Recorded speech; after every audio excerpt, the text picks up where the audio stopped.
Hello, this is Ms. Bumphus, and thank you for joining me for another session of STEM. We're going to be looking at today some biomes again. So we looked at the Coniferous forest yesterday or earlier this week, and we're going to take a look at a different one today, freshwater, all right? A couple of freshwaters, all right? So let's take a look first of, let me just walk first, all right? So we know it's COVID-19 and it's that time of the year. I want to make sure that you all know how to take care of yourself. Make sure you're eating those vitamins, minerals. Make sure you're eating fresh vegetable and fruit. Those are better for you than generic engineered food with artificial ingredients. Also take a look at investing in organic foods, all right? Eating raw vegetables and fruits versus cooked. When it's cooked, it loses some of those nutrients that your body needs. Of course, I'm getting my forest bathing, but we're going to be looking at a different type of biome, of course, today. When you're at home, please take a look at Mrs. Gibbs' library. Look at those books, choose, go over your comprehension questions, read different types of books, different genres. Read some poems, read some nonfiction, read some fiction, poetry. Fiction is written to entertain you. You have your fables and short stories and things like that. And then you also have nonfiction, which is biographies, true dictionaries, encyclopedias, things like that. That's true. And then you have poems and drama. Drama is plays, a poem is poetry. Notice those different type of genres. Why do the author write these? They write them to entertain us, to give us important information. That's to inform. Also to persuade us to do something that we may not want to do, or try to get us to change our mind about something. Also look at description. Authors write sometimes just to describe something.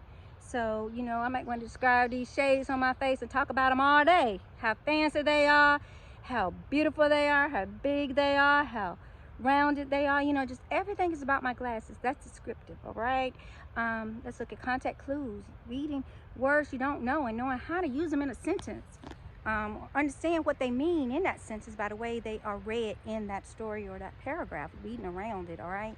Look at story structure. We talked about that. Cause and effect, problem and solution, sequence. Did I say problem and solution? Yes, sequence, and compare and contrast, comparing two things, all right? Two or more things. We're going to look at main idea, of course. It correlates with the story. What is this all about, you know? Each one of my videos have a main idea that I'm going to capture in that video. So that's something you can reference.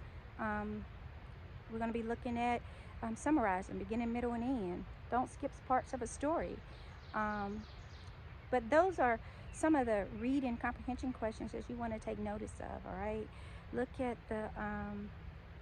the different types of characters, protagonists, antagonists, the setting, the moral of the story, if there's a lesson to be learned. Know these things and learn to identify them. Know what's important to pay attention to when you're reading.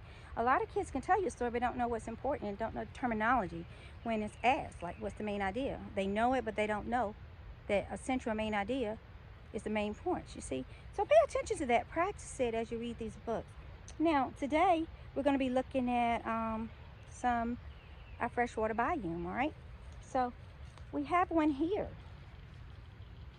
And here, I'm going to be very, very quiet because you can hear frogs. It got quiet when I walked near the water, but it's frogs here. There's little fish. You can see the little ripple in the water there. That's where fish is. Earlier, there was ducks over in that corner, and when I walked up, it flew away. So in little woodland areas like this, you may have a little pond, and animals love it. Animals come here and they live. This is fresh water, no salt water like in the oceans. You may have catfish in here. You may have different little bugs that swim on top of the ocean. A lot of different types of plant-like algae or virus, bacteria. And those bacteria, one of them is algae. It's a plant-like bacteria. You got three categories of plant bacteria. You have fungus, which is like some of your mushrooms and things like that. You have plant-like, which is go through photosynthesis, single-celled mostly. You have animal-like, which are like parasites that may get on you and feed off your skin or the animals that it attaches to or get within the systems and everything. So those are different types of bacteria that you may find in an ocean, all right, or fresh water. I apologize. There are some in oceans too. In every biome, you're going to find these type of single-celled organisms. Some even multicell, asexual, sexual, or they produce in different ways. And those things, there are similarities to what we know of is, you know, as plants and animals and fungus. What we know of and can identify out the top is what distinguishes them and categorize them from one another.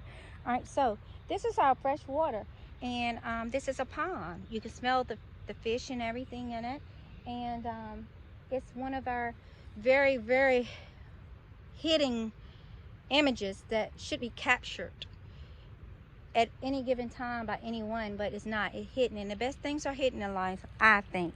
But you can hear frogs out here, tadpoles. I can smell the tadpoles and stuff. Now, we talked about algae earlier.